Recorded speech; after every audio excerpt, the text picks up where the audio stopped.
মনটাই ভালো লাগে না। দেখি তো নাতির দ্বারে একটা কল দিয়া। হ্যালো নাতি, কেমন আছো? ও নানা, আসসালামু আলাইকুম। নানা ভালো আছি, তুমি কেমন আছো? দুবাইতে বেশি একটা ভালো নাই নানা, বুঝছো, ওয়েদার খুব খারাপ। তুমি নানি ভালো আছো? নানি কেমন আছে? নানি তোমার তো আছে ভালোই। তোমার নানি তো আমারে তেমন একটা পাত্তা দেয় না। এই কি কো কে? আরে ভাই করো না, ঠিক মতো খাইতে দেয় না, বইতে দেয় না, হইতে দেয় না।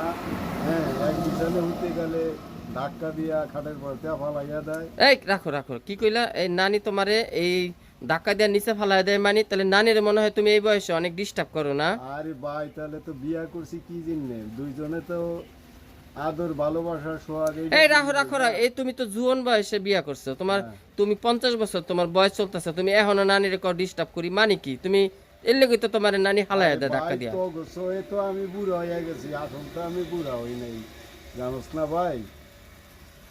এটা তো ঠিক হইলো না। আচ্ছা, নানির নানির আমি ফোন দিয়ে কয়ে দিব মনে, যাতে নানি তোমার আর ডিস্টার্ব না করে। আর নানির তুমি একটু কম ডিস্টার্ব করো, জোয়ান বয়সে তো কম ডিস্টার্ব করো নাই, অনেক করছো। হ্যাঁ হ্যাঁ, তুমি তোমার নানির একটু ভাই কইয়া দিও, কইয়া দিও। হ্যাঁ। শোনো, আর নানির লগে বেশি জ্বালাজালি করো না, নানির অনেক ধন সম্পদ আছে, হ্যাঁ, সে এর থেকে বঞ্চিত হয়ে যাবে গা। আর নানিরে তুমি এই বয়সে ডিস্টার্ব বেশি না করলা, সমস্যা কি? পাশে না হইলা, তুমি পাশে ওই যে খাট আছে নিচে, ওই যে বারান্দায় হেনে যা হইয়া থাকবা, হ্যাঁ। তুমি কিন্তু বেশি সুবিধার না, বুঝছো? আরে নানিরে ভাই, বহুত জ্বালাও। তুমি আমার লাগে আর সময় একটা কম্বল নিয়ে আইও, মাঝে মধ্যে যদি ধাক্কা দিয়ে হালাই দেয় কম্বল গায়ে দিয়া নিচে হইয়া থাকুন। এইটাতে চিন্তা করো না, না না, আমি তোমার লগে একটা কম্বল আনবো, নানির লগে একটা কম্বল আনবো, যেন জড়াই গড়াই হইয়া থাকতে পারো।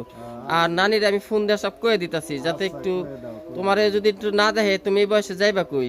আচ্ছা ঠিক আছে ঠিক আছে, আমি দেখতাছি। তো রাখি না না। আচ্ছা, ভালো থাকো ভাই। আচ্ছা।